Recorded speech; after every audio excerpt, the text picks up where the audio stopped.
Bueno, yo me llamo Pablo y vengo desde Avilés, soy avilesino y dedico a esto de la historia y llevo años trabajando con el tema de la represión, violencia política en los años 30 y bueno, un poco también de franquismo, y sobre todo he trabajado la represión franquista, pero hace unos años empecé a trabajar por casualidad, porque una investigación te lleva a la otra, los bombardeos de la Legión Cóndor en Asturias, con otro investigador que es Pablo Alcántara, que está en Madrid y que lo ha trabajado también en los archivos y está conmigo en esto, ¿no? Porque somos historiadores que creemos en el colectivo y creemos que hay que trabajar en colectivo. Y bueno, todo esto empezó por esta fotografía. Esta fotografía que veis aquí, no sé si lo veis bien, es una fotografía militar, prohibida sobre reproducción. Esto hace unos años estaba prohibido porque estaba clasificado todavía. Y es una fotografía del puerto de San Juan de Nieva y está hecha por la aviación alemana. Esta fotografía yo sabía de su existencia porque yo estaba buscando una fosa común. Estaba buscando una fosa común en el Pinar de Salinas, que es esta parte de aquí, ¿lo veis? Esa parte de ahí es el Pinar de Salinas, y estaba buscando, sabía que los alemanes habían hecho fotografía aérea muy precisa. Claro, yo lo que estaba buscando es el estado de las carreteras y también los posibles sitios donde se podría haber fusilado. Claro, a partir de ahí empecé a ver las fotografías, empezamos a ver la documentación, como esta, por ejemplo, es una fotografía que se expuso en Gijón en la Semana Negra, pero bueno, realmente la sacamos nosotros, lo que pasa que bueno, se la cedimos, y otras fotografías como esto, que son, no sé si lo veis muy bien, pero son documentación que nos va relatando los distintos bombardeos que hay en Asturias a partir de agosto de 1937.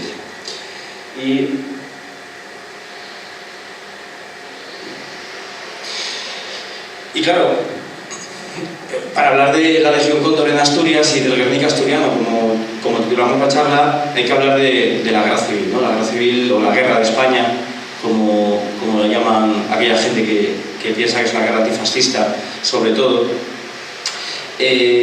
La guerra civil o la guerra de España empieza en 1936, 18 de julio, una sublevación militar contra el gobierno republicano, y desde el primer momento la aviación se va a aparecer como un arma decisiva en la guerra. Es más, ambos contendientes poseen muy pocos aviones, porque la aviación española en esos momentos es muy deficitaria. En esos momentos, además, el gobierno de la República está comprando aviones porque es un momento de rearme de todas las naciones europeas, y España tiene modelos antiguos, modelos que, por cierto, había utilizado en la guerra colonial contra Marruecos, bombardeando con gases prohibidos por Ginebra. O sea que España conocía esas tácticas militares. Pero esa guerra civil, que empieza en el 36, en julio, pronto se va a internacionalizar y pronto van a aparecer las potencias fascistas ayudando a la sublevación, a los sublevados llamados o mal llamados el bando nacional. Y rápidamente crean un cuerpo que es como si fuese un cuerpo de intervención, que es la Legión Cóndor, que es la de Alemania. Al principio es un secreto porque tanto Franco como los alemanes hay una especie de secretismo. Llegan a Sevilla los primeros aviones y además es decisiva para el primer asalto de los sublevados hacia la península, porque durante el mes de agosto todo el ejército africano, que va a estar del lado franquista, por el ejército mercenario, va a ser trasladado hacia la península.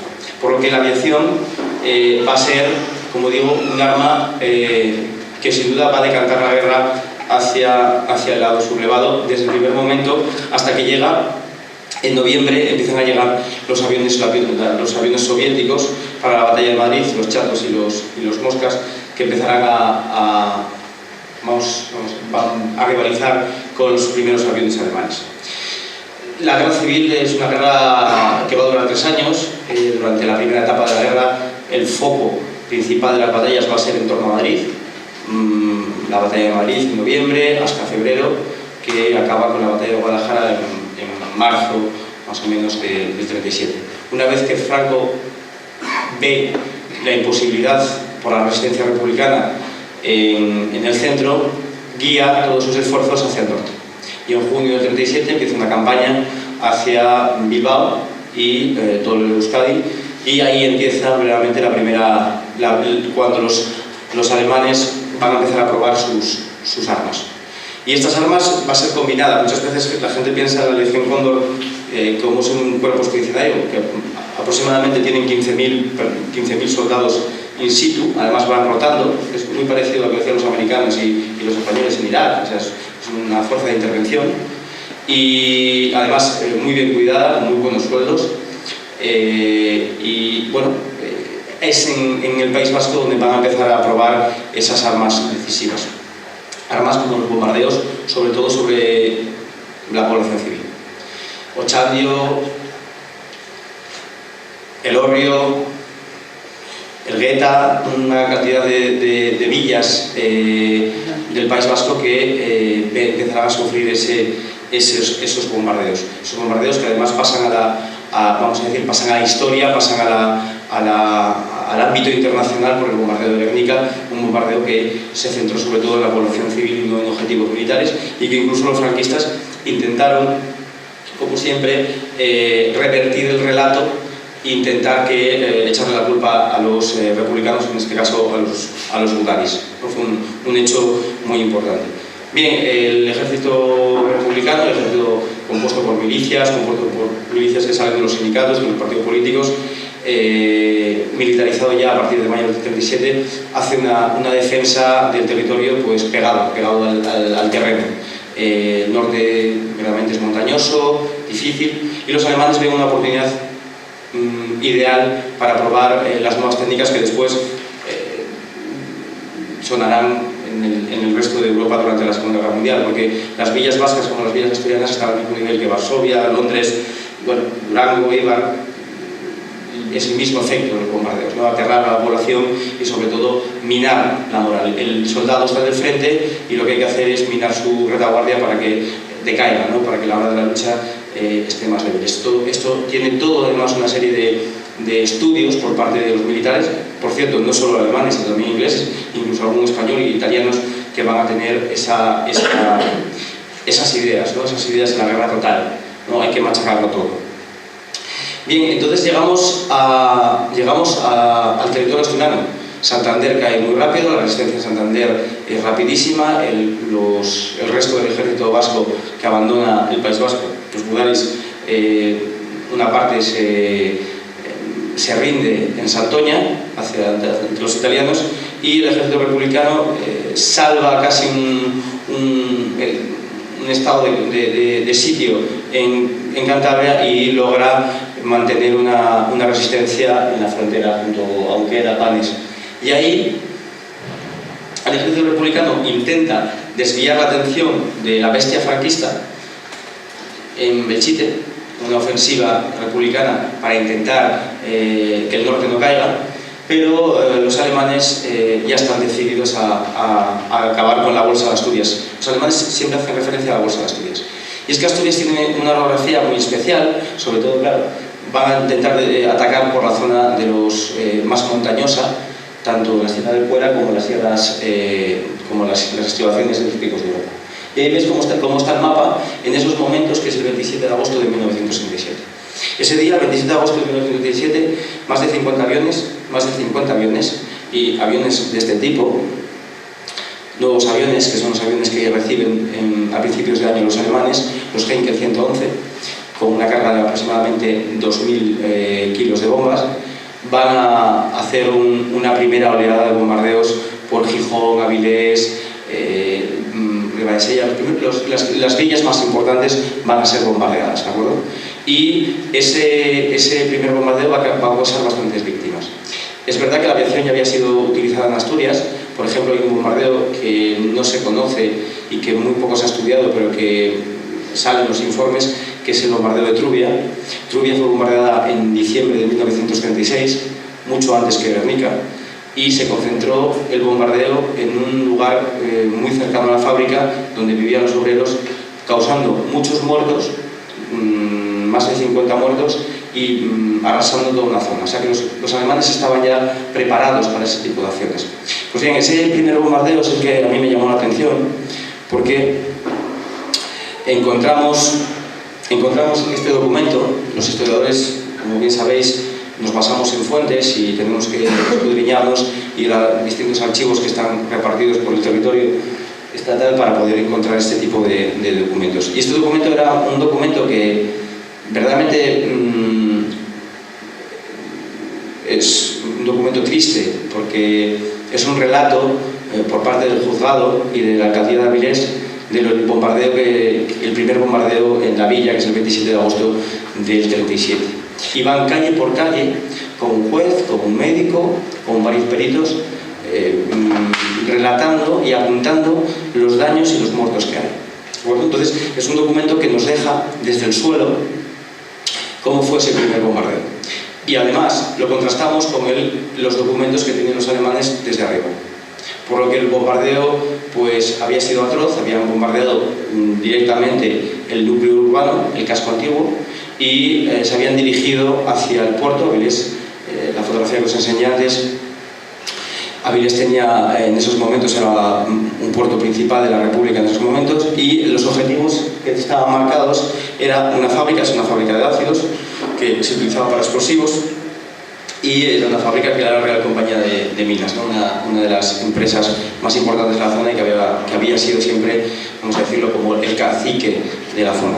Pues bien, ese bombardeo no afectó para nada a la fábrica, curiosamente, sino que el objetivo fue varios barcos de pesca y, además de bombardear la ciudad, varios barcos bombardearon a la gente que estaba en la playa. Niños y niñas que estaban en la playa, era un día anterior a la fiesta de Avilés, porque estaban en guerra, pero bombardean, y nosotros nos encontramos, porque en esos momentos también estábamos haciendo historia oral, varios testimonios que nos relataban cómo aparecieron los aviones de repente y empezaron a soltar no solo bombas, sino también disparaban con las ametralladoras, ¿no? El Heinkel 111, ese modelo que os enseñé antes, es un avión que es bastante rápido, 450 kilómetros por hora suele alcanzar, o sea, es un avión moderno para la época, porque es un avión que estaba destinado a vuelos, a aviación civil, pero lo armaron con 3 ametralladoras. Los alemanes lo que hacían era encubrir esos aviones civiles como aviones militares, ¿no? Siempre había un encubrimiento. Y el recuerdo de aquellas señoras que entrevistamos pues era pues de desolación, ¿no? Hubo varios muertos, ese bombardeo fueron 5 muertos, y a partir de ahí empezamos a buscar. Fuimos al archivo de la aviación militar en Madrid, en Villarreal, y sacamos más o menos unos 500 documentos, más la documentación que tenemos en el archivo de Oviedo. Y relataba verdaderamente una serie de bombardeos que estaban destinados a quebrar la resistencia republicana.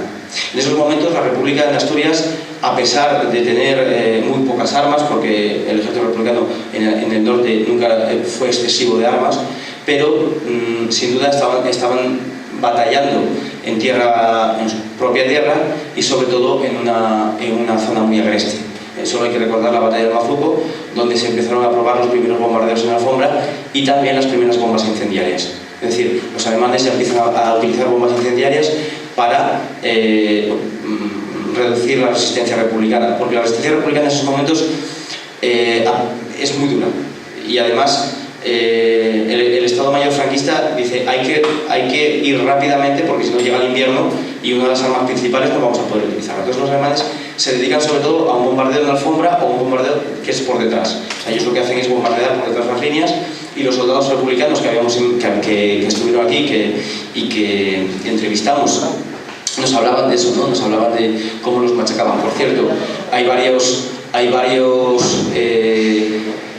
soldados, incluso hay un soldado que derriba varios aviones y que le dan una medalla, y que el propio Belarmino Tomás, que era el presidente del Consejo de Asturias y León, formado en el mes de agosto, le da, no sé si son 100 pesetas, y dice, bueno, estos 100 pesetas son para ti, por esta velocidad, que no, esto es para el Consejo, para la resistencia.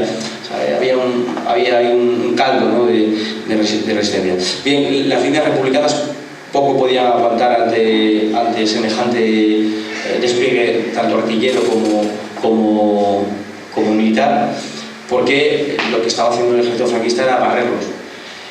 El ejército republicano en esos momentos empieza a retroceder. La batalla de Mazuco acaba más o menos pues septiembre, final de septiembre, más o menos, un poco 20, sobre el 20 de septiembre empiezan a retirarse ya los soldados republicanos de la zona y empiezan a crear otras líneas en torno a Marsella.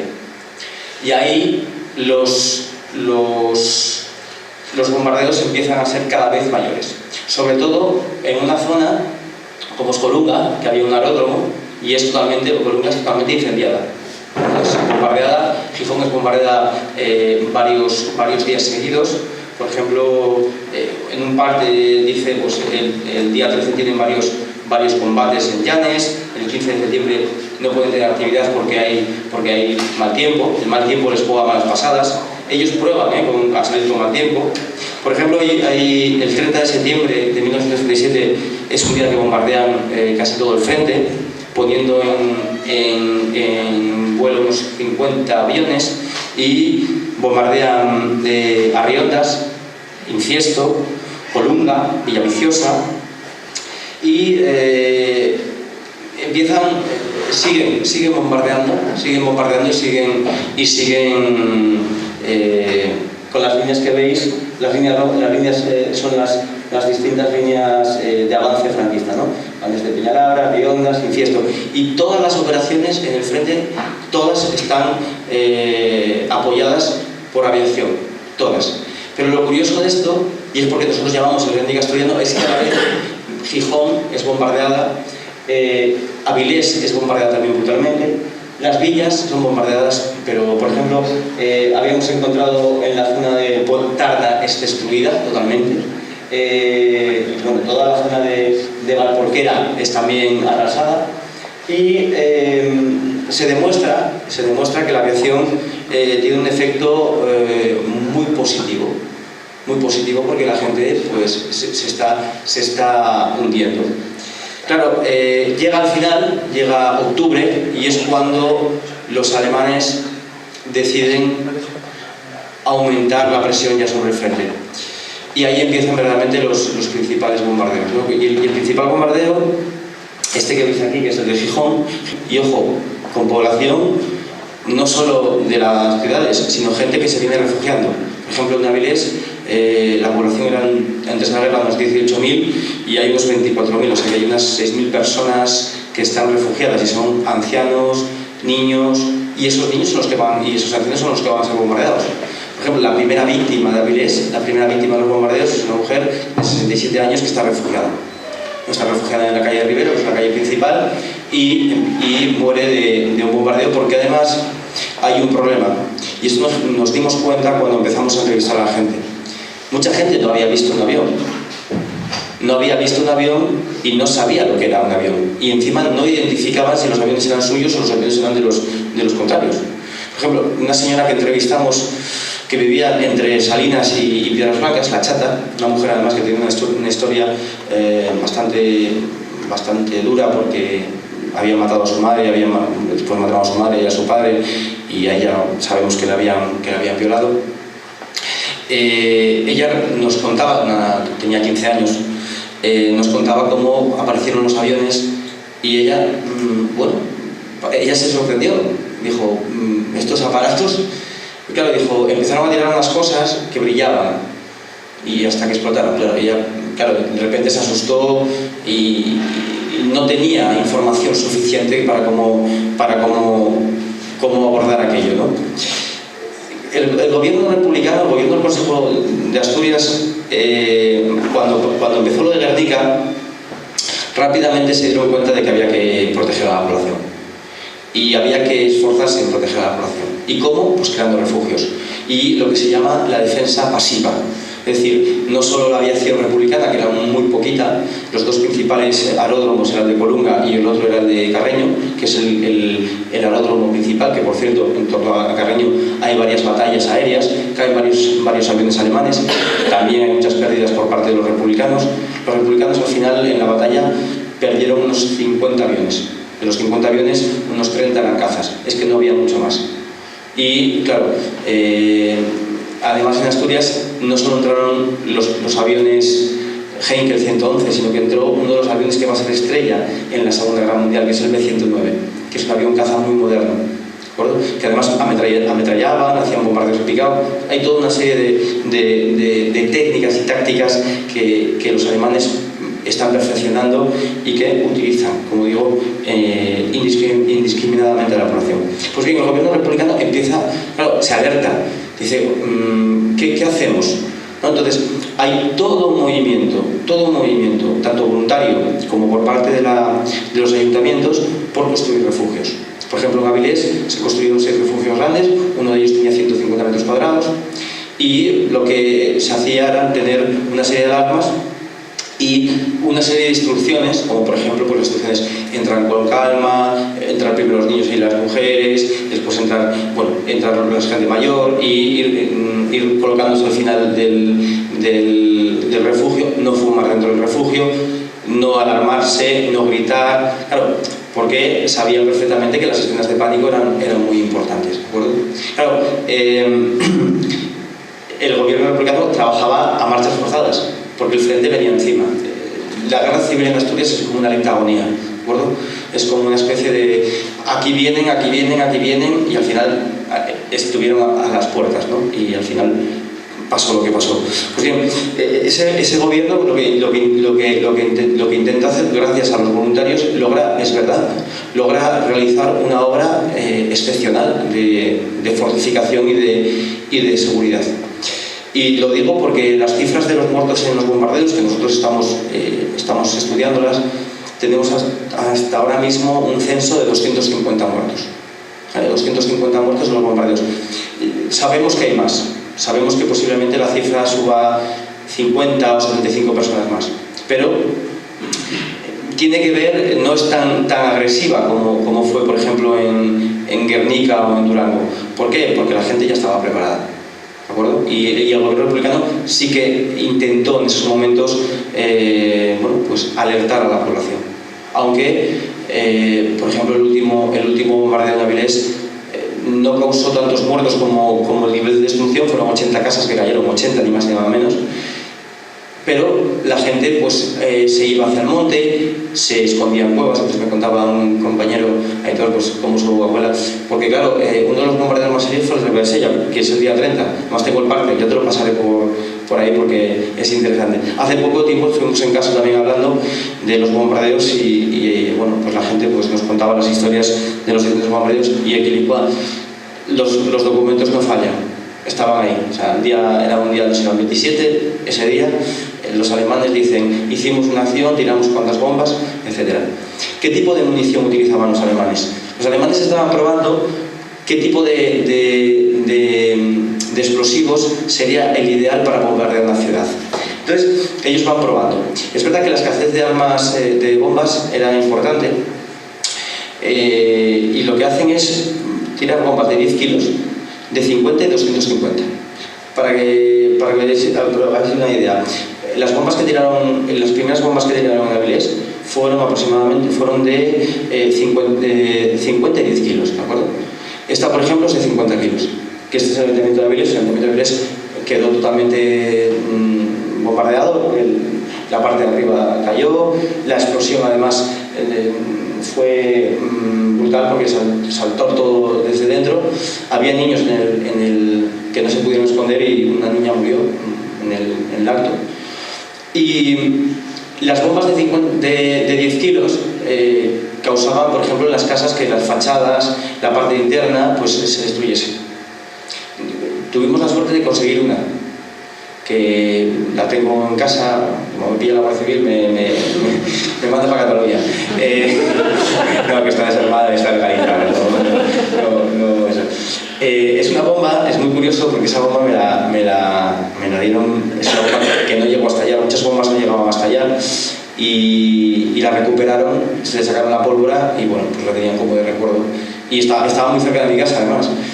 Y el chico que tenía un bar y la tenía ahí expuesta, pues me dijo: bueno, pues te la doy, que tú estás investigando.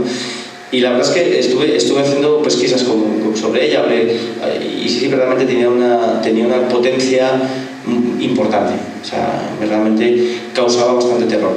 Para que veáis, una de esas bombas, en el primer bombardeo de Avilés, diseccionó una vaca entera, la diseccionó, la partió.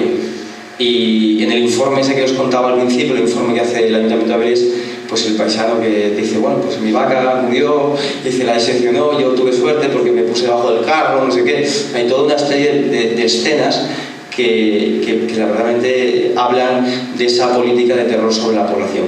Y es que, ¿por qué se tiene que resaltar este episodio, ¿no? Este episodio de los bombardeos está dentro de la guerra civil.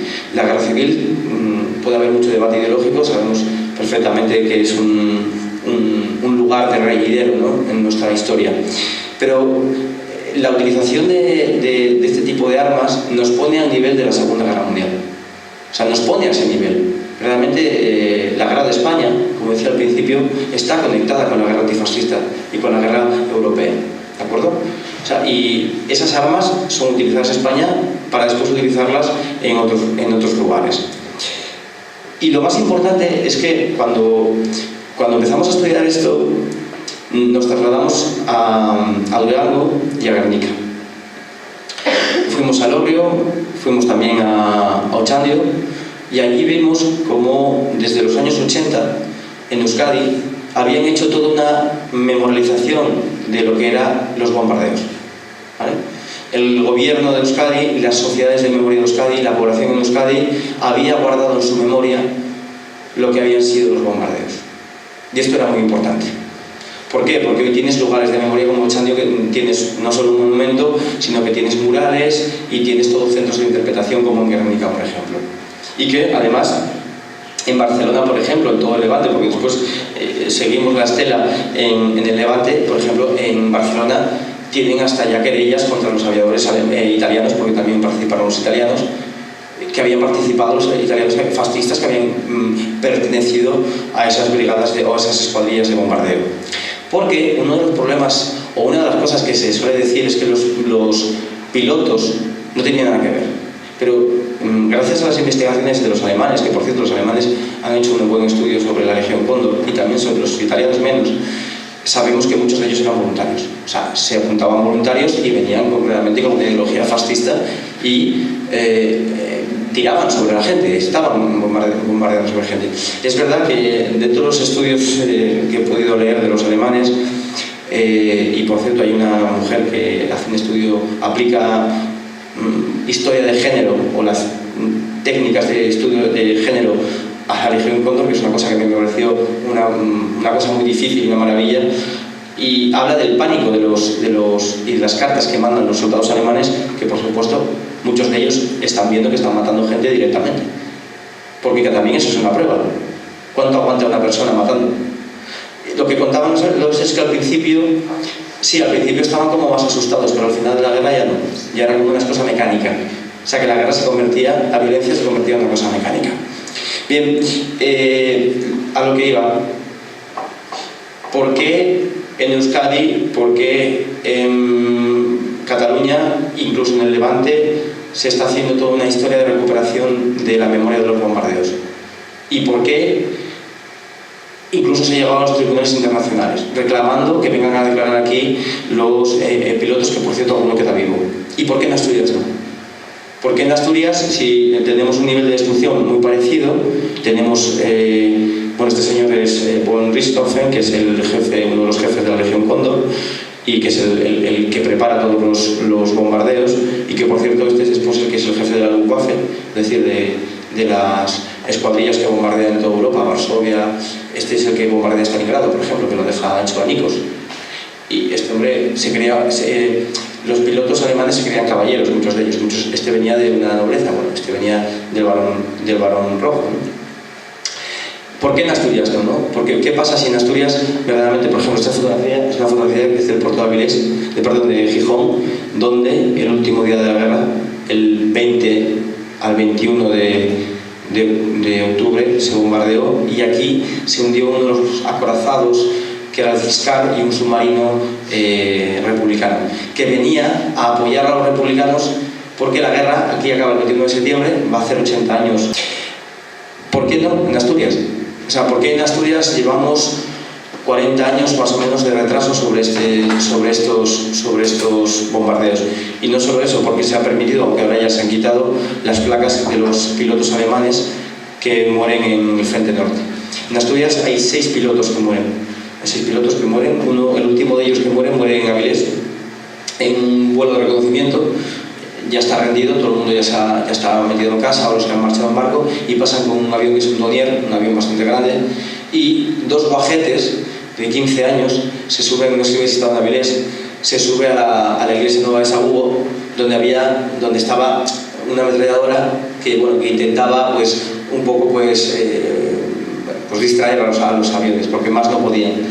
Y entonces estos chicos cogen la ametralladora y cogen un fusil y logran pegarle un tiro al piloto y lo matan. Y es muy curioso, porque no solo lo matan, sino que además lo encontramos al señor, el señor lo encontramos. La verdad es que el señor contaba aquello como una especie de épica, porque verdaderamente después nadie se enteró. Ellos subieron, pegaron 4 tiros, dijeron, venga, que no nos dejaban disparar, ahora disparamos nosotros, ¿no? Yo me los imaginaba, bueno, nos lo contaba más o menos así, ¿no?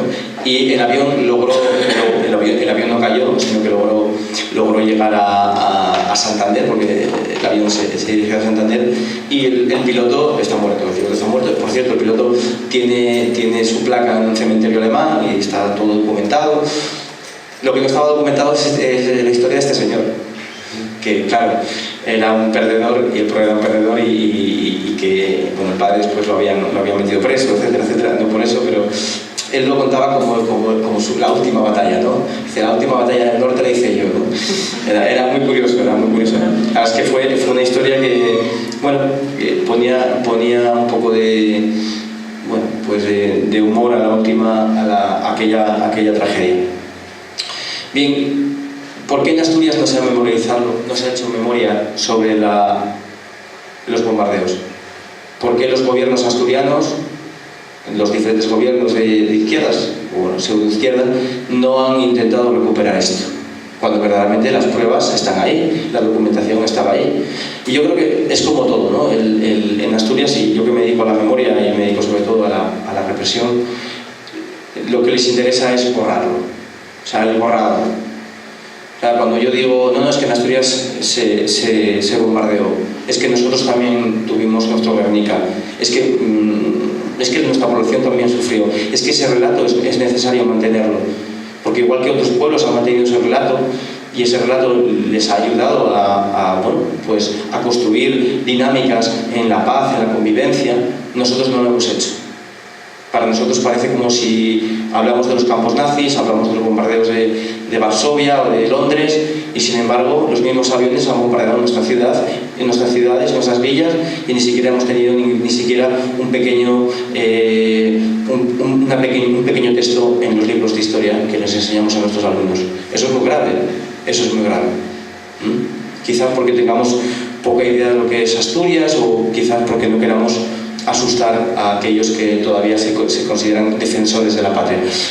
Es difícil, sí, es difícil, porque cada vez que vamos rascando, y que no es fácil, encontramos más pruebas. Y mi ilusión, y con esto voy a acabar y ya os dejo y charlamos, mi ilusión es que este juicio, que es muerte de Trinidad Suárez Inclán, María Díaz Echevarría y José Fernández Pérez, heridos y destrozos causados por la aviación facciosa al bombardeo dicho día de Avilés. Este juicio, que no se cerró, yo espero que algún día llegue a los tribunales. Verdaderamente los pilotos ya no van a estar, pero sí que me gustaría que fuese reconocido por las instituciones internacionales como el día en que en mi ciudad fue bombardeada por los mismos que bombardearon Varsovia, Londres, y que estamos al mismo nivel. Y me gustaría que por lo menos en mi ciudad se reconociese y se pusiese una placa de lo que sufrió una población, porque los bombardeos fueron indiscriminados. los bombarderos no distinguían ni buenos, ni malos, ni nada. Lo único que querían era bombardear. Por cierto, es verdad, la quinta columna avisaba, había radios, y avisaban de los objetivos. Incluso se sabe que algunos ponían en los guardillos, ponían algunas banderas. Había uno que ponía una bandera que había nacido en Cuba y ponía una bandera en Cuba porque, bueno, pues a ver si no tiraban. Pero las bombas las tiraban a granel, o sea, era a granel, bum, bum, bum, bum, bum, bum. Entonces, yo creo que seguiremos con el estudio, tanto Pablo, el otro Pablo como yo, y nuestro objetivo es ese. Este año hemos hecho una charla en ruta por el Avilés bombardeado y la verdad es que fue muy sorprendente porque tuvimos 100 personas. Entonces cogimos este mismo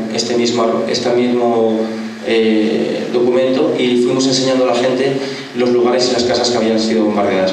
Y lo más curioso de todo es que todavía había memoria de la gente que recordaba esos bombardeos. Por cierto, los que tuvieron que recoger los escombros de los bombardeos que habían hecho los facciosos y los fascistas fueron los presos republicanos que estaban en las cárceles aquí. O sea, utilizaron mano de obra presa para reconstruir las ciudades.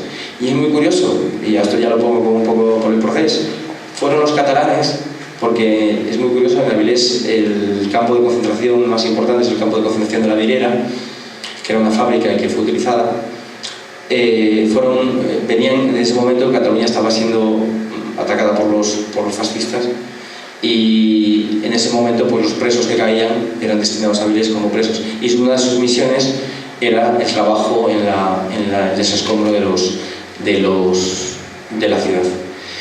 Así que os invito a que conozcáis esta historia y os invito a que la contéis, y que cuando os hablen de Guernica o os hablen de Londres o os hablen de los bombardeos sobre Irak o sobre otros territorios como hoy Siria, que os acordéis que en Asturias hubo un día en el que también estuvimos bajo las bombas. Gracias.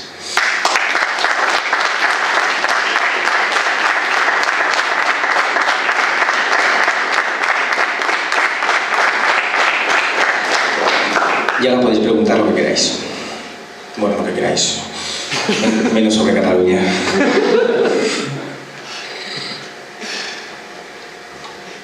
¿Conocíais la historia de los bombardeos? ¿No conocíais la historia? Bueno, algunos. Sí, bueno, tú igual así, claro. Pero si rascáis... Hay un monolito, sí. No, ¿cómo se llama? Esconder a la gente en los bombardeos. Un refugio. Sí, es muy curioso. Encima de Villa. Hay una placa que pone refugio de los bombardeos. Es muy curioso porque yo he estado en varios refugios, porque me he hecho una geografía de los bombardeos. La verdad es que mis vacaciones son últimamente o archivos o bombardeos. Y me fui hasta Almería, porque en Almería tienen todo, unos refugios. En Almería además no solo bombardearon la aviación, sino que bombardearon lo que son un crucero alemán. Y es muy curioso porque los tienen muy bien cuidados. Y claro, están abiertos. Y en Barcelona además no es que los tengan cuidados, si es que los tienen como un museo. O sea, que la gente va allí y se informa. Y en Durango tienen una ruta. En Ochandio pasa a la ciudad y tienen en las calles, pone aquí esta calle fue bombardeada, pim pam, y además tienes como para sacar la foto y te lleva ahí a la página y te explica la ruta. Es muy curioso y tampoco es una cuestión que cueste tanto dinero, ¿eh? No es lo mismo que sacar una fosa común, es mucho más fácil, pero... Cada que se olvide. Será Morillón cuando eso, que se vaya ahí a eso. Pero es curioso, ya veis. Nosotros cuando empezamos a estudiar la guerra civil, hombre, sí que sabíamos que había habido bombardeos, pero el otro día, antes de la charla de caso, cuando me puse a contar las víctimas, es que no paraba de sumar. Empezaba, 100, 150, 200. Y me cuesta mucho porque muchos de los muertos, como aparecen al final de la guerra, no los cuentan como muertos por bombardeo, los ponen desgraciados, que es muy gordo, desgraciados. Claro, porque los franquistas no van a ceder a poner ahí muerto por la aviación nacional. Eso queda un poco mal. Entonces, desgraciado y venga, para la fosa. Bueno, sí, es muy curioso, es muy curioso. Y es más, estas últimas, cuando sacamos toda esta información, hicimos un artículo y con la charla, en Avilés, todavía esta semana me llamó un señor diciéndome: mira, es que mi tío abuelo murió en un bombardeo con 15 años. Y claro, yo decía yo, pero bueno, esto usted... No, es que yo nunca preguntamos, porque claro, ¿a quién vamos a preguntar? No, ¿a quién iban a preguntar? Si en este país la memoria de la guerra y la memoria del franquismo parece que no es importante. Ya lo veis. Todavía estamos con las banderas por ahí. Ese es el gran problema. Ese es el gran problema, que no se ha hecho un esfuerzo. ¿Pero por qué? ¿Por qué no se quiere recuperar? Yo tengo una teoría. Creo que parte del gobierno de los partidos socialistas viene de Falange. Pero creo yo, esto que no salga en la grabación, Pero, Pompi. Bueno, algo más. Que lo dice Pablo, que aquí también bombardearon desde barcos, ¿no? Sí, aquí bombardearon el Cervera y el Canarias. Por cierto, no os lo dije y se me olvidó, pero que sí que lo había buscado, es que bombardearon Noreña. La zona de Noreña bombardearon.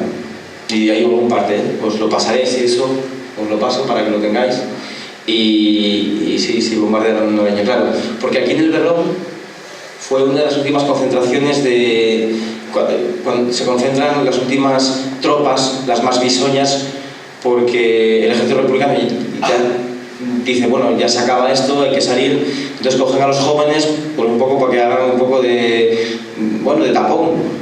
Y tapón no, cuando llegó el 20 todo el mundo fue para casa y bombardearon algunas de las posiciones. Por cierto, es muy curioso porque, claro, y como todo en esta tierra llegamos tarde, y es muy curioso porque la memoria oral era muy importante. Está muy bien los documentos, pero la memoria oral es la que nos hace humana la historia, ¿vale? Le da, si hubiésemos empezado este trabajo como el País Vasco o como Cataluña, yo, claro, voy al País Vasco y veo todos esos documentos que tienen, y bueno, nosotros podíamos tener, pero hemos perdido mucho.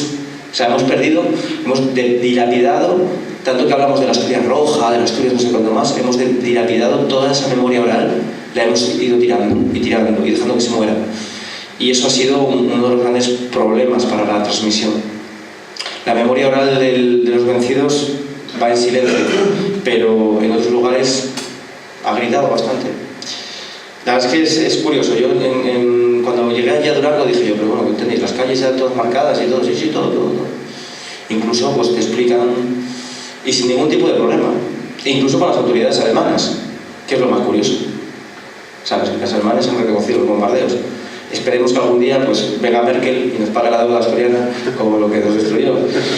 Otros objetivos. Apuntarlo. Y Santander también bombardearon, ¿no? Hicieron todo el norte, ¿hasta dónde llegaron? Bueno, llegaron hasta... Se acabó el último punto de... La última ciudad conquistada por los franquistas fue Avilés, que era la última que llegaron. Bueno, miento, Avilés fue la última reconocida, porque verdaderamente la última zona en tomar en Asturias fue Moreda. Moreda ya los alemanes. Los alemanes además enseñaron a los españoles a hacer fotografía aérea.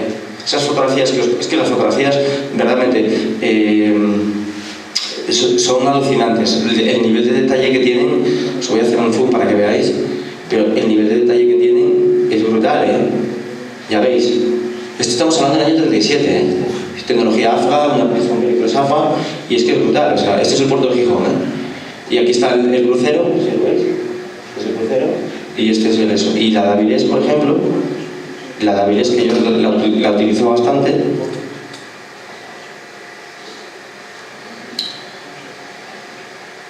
o sea, mirad el detalle que tienen de la fábrica, Esto estamos hablando de... Claro, y seleccionan muy bien los objetivos. Me decía una señora, sí, nosotros queríamos a quienes pasar. Claro, fotos. Selfie. Sí, no, claro, es que es curioso, es muy curioso. Y estas fotografías faltan, porque nosotros conseguimos 6. ¿Dónde están las otras? Seguimos buscándolas, pero tiene que haber muchas más. O sea, el primer gran vuelo aéreo que hacen, o sea, desgraciadamente, es por la guerra. Y los hacen los alemanes, y tenemos el vuelo americano del año 45 y los años 50, y no tiene tanto detalle, que es una de las cosas que más nos sorprendió. Me han llamado varios militares y gente de esta friki de la aviación ahí, que son, me han llamado, oye, el estudio me interesa mucho. Claro, lo que no comprenden es que nosotros estamos dando una visión humana, no militar, porque es lo que tenemos que hacer. Mucha gente se dedica a la historia militar, pero no, yo creo que esto hay que verlo desde el punto de vista de la guerra total, de lo que supuso crear terror en la población. Que está pasando hoy en otros sitios, porque hoy lo vemos. O sea, los americanos bombardean a dolor. O sea, si os acordáis de Irak, ¿no? O sea, no es casualidad, saben perfectamente dónde dar. Y estos lo inauguraron y lo pusieron en práctica. O sea, que Bush es heredero de estos. O sea, que hay que tenerlo en cuenta. Pueden ser más contados. ¿De Oviedo también tienes datos? ¿De Oviedo también? Bueno, de Oviedo tengo datos, pero lo que pasa es que Oviedo en esos momentos está tomado por los nacionales o por los sublevados. Y Oviedo es muy curioso porque también hemos estudiado los bombardeos republicanos, y Oviedo sí que es bombardeado al principio de la guerra por los republicanos. Y por cierto, hay un bombardeo que causa muchas muertes también. Lo que pasa es que se viene de frente. Y también lo hemos estudiado, Sí, los republicanos también bombardean. Lo que pasa es que los republicanos bombardean más en plan militar, no tienen una idea tan estratégica de bombardear a la población. O sea, no hay esa determinación, pero sí bombardean a la población, y por cierto hay muchos muertos en ese bombardeo, y los tenemos recogidos, y bien, bueno, lógicamente a la hora de muertos tampoco, pero sí hay población civil muerta, sí. Y también hay, por ejemplo, a mí el caso de Noreña, que es un caso que estoy estudiando bastante, me supuso, porque es una villa pequeña, y me supuso bastante porque la destrozaron. Que es muy curioso porque yo no había hablado, o sea, mira que he leído libros sobre el tema, y dice Noreña, y me salía en un parte, y luego, bueno, vas cogiendo otra parte, vas viendo y tirando del hilo, y sí, la bombardearon. Por cierto, hay una foto también del aeródromo de Noreña, y no bombardearon el aeródromo, bombardearon Noreña. Coruña. Noreña sí también la bombardearon.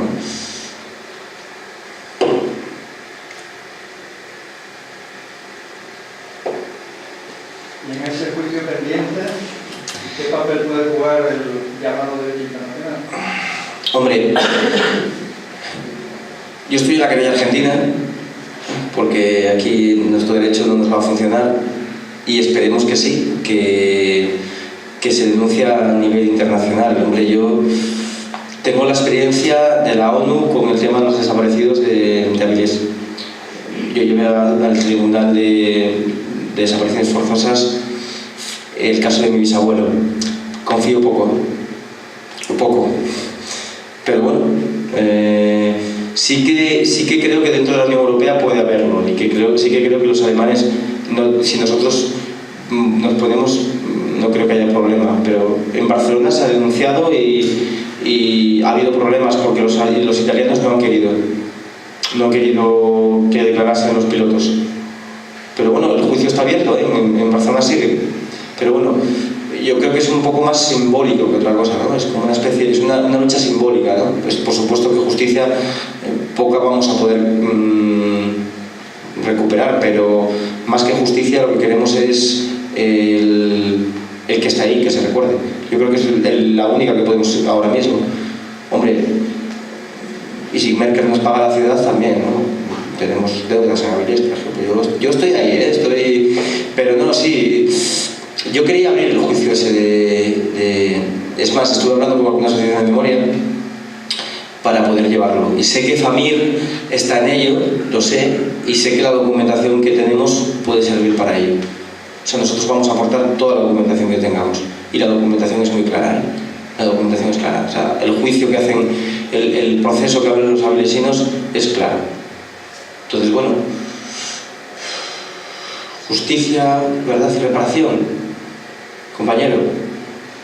Pero justicia poca, reparación poca, verdad nos queda la verdad, la lucha por la verdad.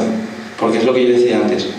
Si no empezamos a buscar esto, claro que los archivos salen, pero no hay interés, no había interés por los bombardeos. Y es muy curioso, ¿eh? Quizás tenga más interés por los bombardeos y por lo que pasó desde el punto de vista militar, y voy a hablar en plata, los fascistas, que nosotros. Porque ellos dicen, la aviación, las bombas, los aviones, los militares. Y ese discurso hay que ganárselo. O sea, no es una cuestión militar, es una cuestión de meter miedo, terror y asesinar gente en la calle. En la calle, bombardeando a destajo. Como puede pasar en otros lugares. Y es muy curioso porque la gente se acordaba, ¿eh? Tenemos una grabación de un señor relatando los combates aéreos, todo. Y claro, que decía, claro, nosotros éramos pequeños, nos asomábamos por las ventanas a ver si podíamos ver los aviones. Claro, para ellos era una cuestión, ya sabéis que para los niños la guerra tiene otras vertientes, pero sí, reconocía aquello, ¿no? Así que yo os invito a que lo difundáis. Que Avilés que Asturias fue una verdad que Asturias realmente sufrió esos bombardeos y que cuando se hablen de Guernica, por favor, decir sí, como nosotros también, y que yo espero que algún día estén los libros de historia, ¿eh? Y que a los alumnos y alumnas se les pueda enseñar esto. Yo hoy, esta mañana, tengo un grupo de cuarto de la ESO que hay en Tineo, que son bastante rebecos, y les dije, hoy os voy a poner ahí un documento, hoy os voy a dar una charla que vais a flipar, chavales, con el tema de los bombardeos. Y os enseñé las fotos y estuvimos hablando, y no se lo creían, ¿eh? No se lo creían. Decían, ¿qué dices? Y yo, sí, mira Gijón, cómo quedó. Y claro, pero sin embargo les hablas de los campos de concentración alemanes y te lo todos. Y si les hablas de los nazis, y te saben, y te hablan porque la historia se hace de lo general a lo particular, ¿no? Y quizás tengamos que hacerlo de lo particular a lo general. Y ahí es una batalla muy dura dentro de lo que es la educación. Y yo espero que algún día, dentro de los libros de historia que se den en Asturias, tengan por lo menos un epígrafe para estos acontecimientos. Espero. Igual es con Podemos. Por la forma que lo has contado aquí, parecía que estabas mostrando un documental. Igual hace falta eso, ¿no? Hacer un documental, una película, siguiendo todo esto. Ojalá se haga un documental, ojalá se haga un documental y yo creo que se podría hacer, ¿eh? Yo tengo varios documentales, el último que tengo es el de Girona y está muy bien. No es un documental de Girona, es como un documental pero con voces grabadas. Hay uno de Durango que merece la pena verlo, que la verdad es que es un documental, porque Durango además fue bombardeado. Durango no era una ciudad como los franquistas decían roja, ¿no? En Durango bombardearon la iglesia cuando la gente estaba rezando, o sea que es muy curioso. Y en el documental sale una señora diciendo, bueno, yo estaba a favor de Franco. O sea, ella bueno, pero dice, mi familia no era republicana, pero claro, nos cayeron las bombas igual. Sí, es para un documental, es un documental. Pero si hubiésemos llegado 15 años antes, yo cada paisano que se muere, que eso, la verdad es que se muere un cofre de memoria. Pero bueno, igual podemos hacer un documental, ¿eh? Se había hablado de hacer documentales sobre el tema, pero en Asturias la memoria va muy despacio. Si todavía estamos sacando las fosas comunes, identificándolas 80 años después, pues imaginaros cómo irá con esto. Pero bueno, yo tengo esperanza de que algún día hago cámara, gente que está preparada. Los historiadores no hacemos documentales, hacemos chapas y libros de estos, ahí aburrimos a la gente. Bueno, ya, ¿no? Lo del avión ese que se llama el Mazuco y la Legión Cóndor.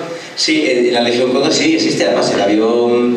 Hay cachos por ahí todavía. Hay cachos. Bueno, pero es muy curioso, porque los aviones los retiraban rápidamente. Los alemanes eran muy listos, además, porque no querían que les copiasen no solo la tecnología, sino que entonces los retiraban rápidamente. En Arbelis cayó uno y no duró ni un día. Ni un día. Claro, además el material, la gente, bueno, pues se llevaba el trozo para casa. Bueno, lo de las bombas os puedo asegurar que es muy curioso. O sea, yo tengo una bomba así de grande, ¿eh? No traigo la fotografía porque si me hacéis una foto después me denunciáis y ahí para Cataluña, no. Es así. Y luego tengo otra que es más pequeñita, porque también tirábamos las más pequeñitas. Y es que la gente con las que nos explotaban pues las cogían y las metían en casa. Os cuento una anécdota. Estuve con una bomba de esas pequeñitas, estaba desarmada, en el coche durante yo creo que 6 meses. La metí en el coche, me la dio un amigo, otro amigo que tengo, me dijo, mira, toma, y no sé qué. Y Zuce, mi compañera, que también se dedica a esto, me decía, saca la bomba del coche. A mí sí que me gustaría que el tema de la aviación, porque sin duda el pánico de las alarmas antiaéreas, del rugir de los motores, el caer las bombas, cuando silban las bombas, las explosiones,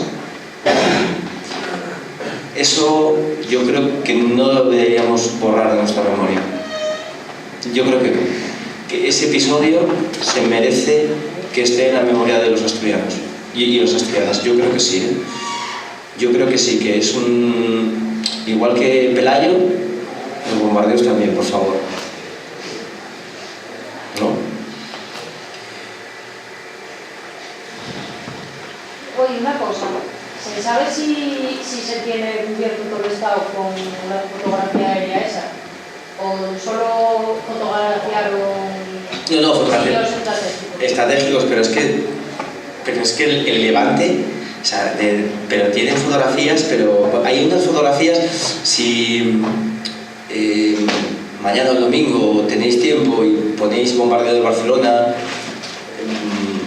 poner imágenes y vais a ver unas imágenes brutales. Es que yo trabajé con la cartografía del vuelo americano y estoy flipando porque la otra no me explique, los caminos y poco más. Es que yo estaba buscando fosas comunes y claro, la fotografía siempre te indica cómo está la zona. Y yo yo decía, esta foto la necesito. Yo sabía que los alemanes hacían fotos. Si hicieron fotos, Asturias tiene que estar fotografiada. Y entonces encontramos estas fotos. Pero es que después, las fotos del Levante son brutales. O sea, pero con un nivel de detalle. Hay unas fotos muy curiosas que son de columnas de presos. O sea, que pasa el avión y ves las columnas de presos ahí caminando. Sí, no, hay todo un documento gráfico. Es más, la señora esta que fuimos a ver tenía un problema porque ella, señora, no quería, bueno, por supuesto, tenía un archivo fotográfico impresionante. Y ella decía que no quería sacarlas a la luz porque se podía identificar a su abuelo como un nazi. Pero bueno, lo era. Pero eso, yo le dije, eso no... A ver, que eso no es como una enfermedad de estas... como la del rey, ¿no? Que no, eso no es así, eso se cura. Además ella era muy maja, ¿eh? Pero claro, tienes que entenderlo, para ella era como una especie... Incluso yo sé que ella nos contó que se habían puesto investigadores como ella, pues, que les habían ofrecido y eso. Pero yo creo que eso es había fotos impresionantes, pues que tú el detalle... Es que no, ya te lo imaginas, ¿eh? El vuelo americano no es así, ¿eh? No, mucho menos. Y esto es el año 37. Lo que no pude conseguir es el tipo de... me enseñó la chica esta me enseñó una fotografía de lo que era las cámaras, pero lo que no pude ver es la estructura. ¿Dónde iba la estructura en el avión? Eso va abajo. Sí, va abajo, sí, pero quería ver una foto de cómo era esa estructura. Sé que los aviones que hacían fotografías eran los Lumière, que eran aviones, los llamaban el lápiz, y sé que son los que hacían las fotografías, pero de todas maneras, si las quieres, te las paso, ¿eh? Sí, no, la curiosidad, No, si ¿sabes la quieres, si te la hay paso. barrio con terreno? No, a ver, nosotros encontramos 6 que están en el archivo, a saber dónde están las otras, porque esto era clasificado, ¿eh? O sea, esto pone arriba no sé qué, esto, ejército, ni Dios. Pero es curioso. Y el vuelo americano es muy curioso, porque el vuelo americano es muy útil. Pero yo cuando vi esto dije, yo no puede ser. Sí, porque la fosa común, la que estáis aquí, ya os doy el chapo, la fosa común está aquí, ¿vale? La fosa común que yo ando buscando está aquí. No sé si os acordáis que este año hubo una polémica con un festival que se llama el Iwan, ¿vale? El Iwan se hacía aquí, ¿vale? Y aquí es donde fusilaron a las primeras personas en Salinas, ¿de acuerdo? Aquí mataron a varias personas, entre ellas una mujer embarazada, ¿de acuerdo? Y aquí hay un monolito de la memoria histórica, ¿no? Ellos ponen un monolito pero no buscan los muertos. Y la alcaldesa de Izquierda Unida quiso hacer hicieron un festival encima de la fosa. Y yo les dije que no se podía, que estaba catalogada como fosa y que no se iba a hacer un festival, que además el festival que es en plan, decía, no, que es música muy tranqui. Que sí, que es música muy tranqui, pero es que los que van ahí no son tranquis. Son los hijos de la gente que es verdad, encima. Y yo les dije, vale, si localizamos las fosas y las sacamos, que haga la gente ahí lo que quiera, que para eso. Y familiares se quejaron. Y entonces empezó toda una batalla por la fosa común. Entonces yo necesitaba fotografías aéreas.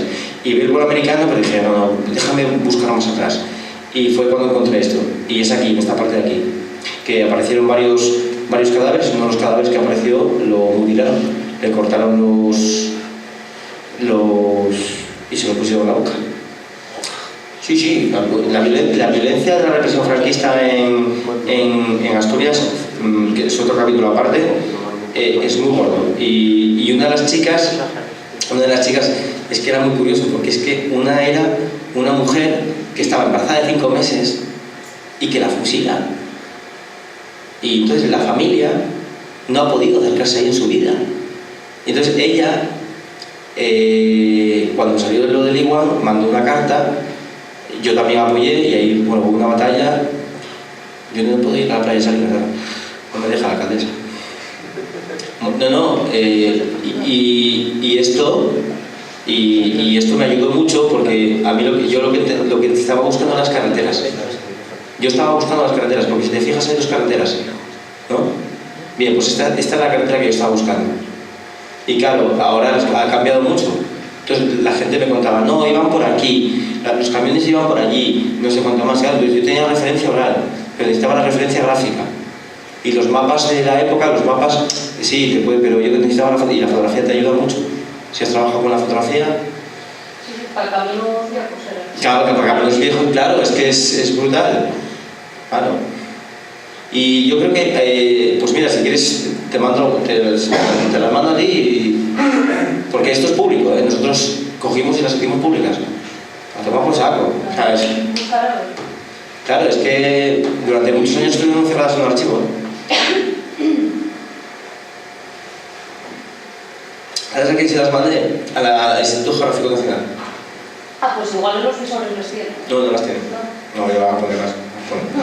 De momento no, igual están catalogándolas. Pero se las mandé porque les dije, oye, ¿no tenéis esto vosotros? Claro, es que... Y tiene que haber más, ¿eh? El Levante está entero. Lo que pasa es que están carpetas clasificadas. De la guerra mejor no hablar. De la guerra mejor no hablar, te dice. De esa fosa, las asesinatos son del 39, Las fosas de Asturias, las fosas son del 37. no, 37. El 21 de octubre cae el frente. Y el mismo día, del 21, la gente, si os dais cuenta, mira, Avilés, esto es el puerto. La gente se va al puerto a coger barcos. Gijón y Avilés son los sitios donde más gente sale. Y la gente que está refugiada, que son gente que vienen desde Soto del Barco, gente que viene de la zona de Cudillero, la gente toma este camino por aquí. Y de la que van, hay una brigada de falangistas que los espera y los va recogiendo. Y entonces los va fusilando. Entonces todo este camino se llena de muertos. Y entonces a unos los entierran, a otros los recogen. Entonces a la mañana siguiente hay varios niños en el pueblo de Salinas que van a ver los muertos. Y hay una de las niñas que reconoce a su padre. Que conoce a su padre allí y no lo dejan enterrarlo, no pueden tocarlo. O sea, lo ven, lo ves y no se lo pueden llevar. Y entonces unos son enterrados y otros los llevan al cementerio. Entonces esta zona de aquí es zona de fusilamiento. El problema cuál es, que es un área muy grande y sabemos que hay más fusilamientos, y aparece gente en la playa, aparece una mujer en la playa. Sí, ahí. Estamos ahora mismo en Avilés en la cifra de unos más o menos represaliados por el franquismo, o sea, represaliados del 21 de octubre del 37 al 40, unos 400 en la comarca. La comarca aproximadamente de unos, pongamos que en la época unos 30.000 personas, no mucho más. Son muchos, con mucha violencia, mucha. Entonces, bueno, un día os cuento lo de la represión.